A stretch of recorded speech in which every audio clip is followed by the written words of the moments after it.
Oke, halo guys, selamat datang kembali di channel Solo Player Boruto. Ini adalah video episode spesial part ke-31. Nah, pada episode spesial part ke-30 sebelumnya itu, setelah bekerja sama dengan Itachi dan mendapatkan informasi, Boruto langsung kembali ke tempat Sarada yang lain. Karena hari sudah malam, Kakashi memutuskan untuk beristirahat dan berkemah di dalam hutan. Sementara mereka beristirahat, ternyata para anggota Akatsuki mengadakan pertemuan untuk membahas Boruto. Dan pada akhirnya, mereka menandai Boruto sebagai ancaman baru. Apa yang akan terjadi ke depannya? Nah, sebelum kita mulai pembahasannya, mari kita putar dulu intronya. Shinobi no jidai wa owaru.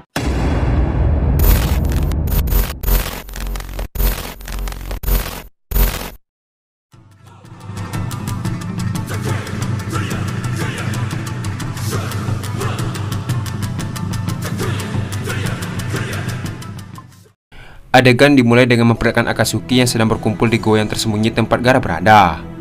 Pen berkata, "Jadi, ada berapa orang yang ada di sana, Itachi?" Itachi membalas, "Mereka berjumlah 7 orang. Hatake Kakashi, Haruna Sakura, Uzumaki Naruto, dan Chiyo. Lalu, ada 2 orang yang masih belum kuketahui namanya. Mereka adalah orang baru, dan satu lagi yang sangat patut kita waspadai." Mendengar hal tersebut, semua anggota Akatsuki pun menjadi heran. Itachi berkata kembali, "Dia adalah Uzumaki Boruto." Pen membalas, "Siapa Uzumaki Boruto?"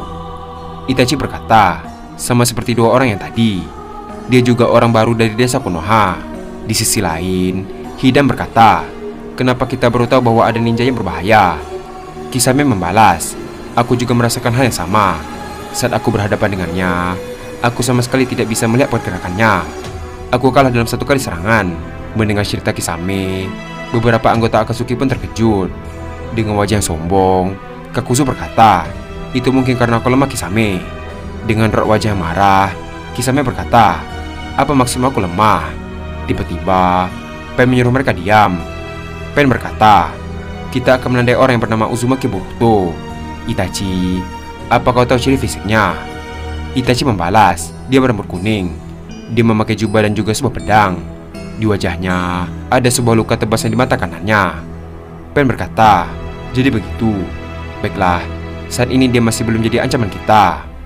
Tapi, jika dia mulai berbuat macam-macam, kita hanya perlu menghabisinya. Kalau begitu, pertemuan kita akhiri sampai di sini saja." Adegan pun beralih ke Boruto yang masih bersama Sarada.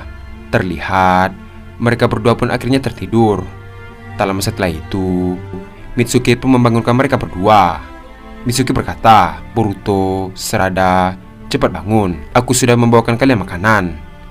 Terlihat, Boruto dan Sarada pun bangun dan berkata, "Ternyata kau Mitsuki. Terima kasih telah membawakannya untuk kami. Ngomong-ngomong, bagaimana keadaan yang lainnya?" Mitsuki membalas, "Mereka semua tidur kecuali nenek Chiyo." Boruto berkata, "Jadi begitu." Adegan pun beralih ke tim 7 Boruto yang sedang duduk bersama sambil menyantap makanan. Sarada berkata, "Apa yang kubicarakan pada paman Itachi waktu itu?" Boruto membalas, "Aku hanya mengajak dia bekerja sama." Sarada berkata kembali, "Lalu, apakah berhasil?" Sambil tersenyum, Boruto membalas, "Tentu saja berhasil. Aku meminta informasi tentang semua kemampuan yang dimiliki setiap anggota Akatsuki. Sebagai gantinya, aku akan membantunya mencapai tujuannya." Dengan raut wajah yang penasaran, Sarada berkata, "Memang apa tujuannya?" Boruto membalas kembali, "Menjaga desa Konoha." Mendengar hal tersebut, Sarada pun terkejut dan berkata, "Dia menjaga desa Konoha?"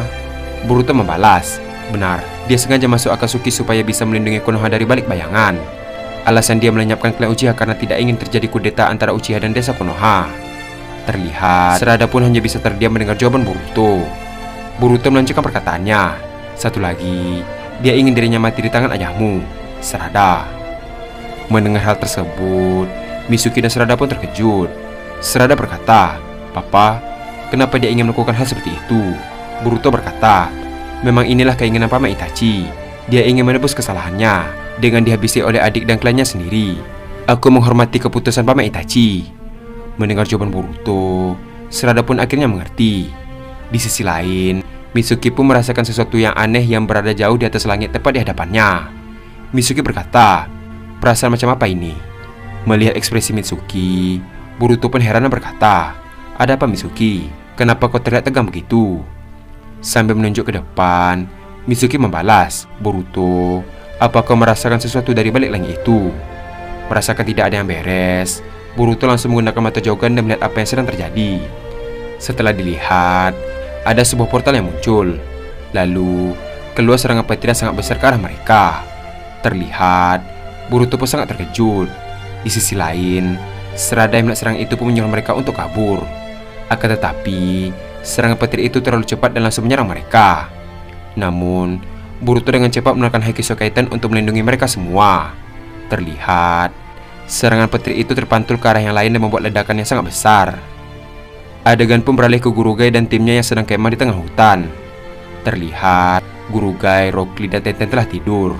Sementara itu, Neji masih berjaga dan melihat ke atas langit. Tak lama setelah itu, dia pun melihat sebuah cahaya yang sangat panjang dari kejauhan. Tak hanya itu saja, dia juga merasakan gelombang angin dari efek ledakan tersebut. Neji berkata, "Cahaya apa itu?" Pakun membalas, "Ada apa, Neji?" Neji berkata kembali, "Tidak, mungkin aku salah lihat." Tak lama setelah mengatakan hal tersebut, Gurugai pun langsung terbangun dari tidurnya. Gurugai berkata, "Baiklah semuanya, kita bersiap untuk berangkat." Melihat Gurugai yang tiba-tiba berdiri, Pakun berkata, "Apakah dia baik-baik saja?" Neji membalas, "Tenang saja, kekuatan pemulihannya memang mengerikan." Di sisi lain, Rock Lee yang terbangun berkata, "Baiklah Gurugai, aku juga sudah siap." Terlihat, Gurugai pun menoleh ke arah Tenten dan berkata, "Apa kau siap, Tenten?" Tenten membalas, "Tentu saja, aku sudah siap." Gurugai melanjutkan perkataannya, "Kalau begitu, kita berangkat sekarang. Kalian tidak boleh menyiapkan masa muda kalian." Adegan pun beralih ke Naruto, Kakashi, dan Sakura yang terbangun. Terlihat, Kakashi langsung berdiri dan menyiapkan kunainya sambil berkata, "Ledakan apa itu?"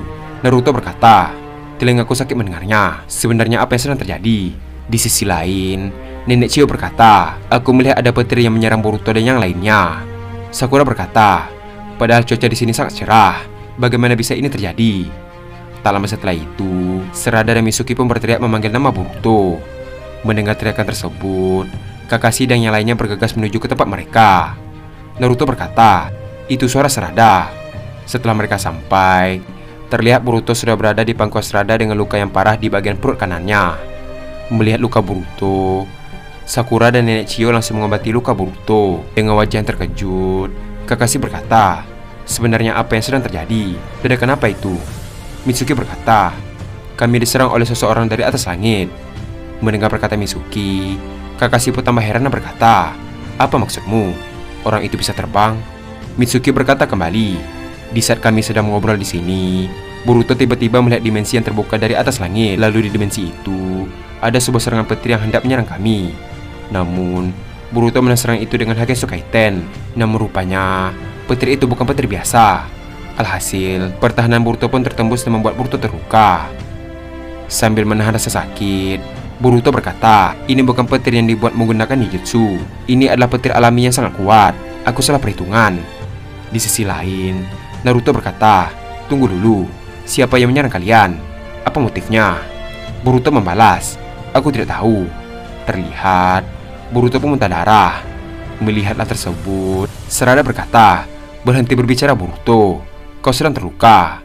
Setelah cukup lama menyembuhkan Boruto, akhirnya kondisi Boruto semakin membaik walaupun Boruto tidak bisa berjalan dengan benar. Di sisi lain, Kakashi berkata, "Gawat, waktu sudah menunjuk pagi hari. Kita harus segera ke titik lokasi Gaara. Boruto, apakah masih bisa melanjutkan perjalanan?" Terlihat, Sarada langsung merangkul Boruto dan membantunya berdiri. Boruto berkata, "Ya, aku masih bisa melanjutkan perjalanan. Kalian bisa melanjutkan perjalanan terlebih dahulu. Kami akan menyusul nanti. Ngomong-ngomong, terima kasih Nenek Chio dan Sakura. Kalian menyelamatkan hidupku."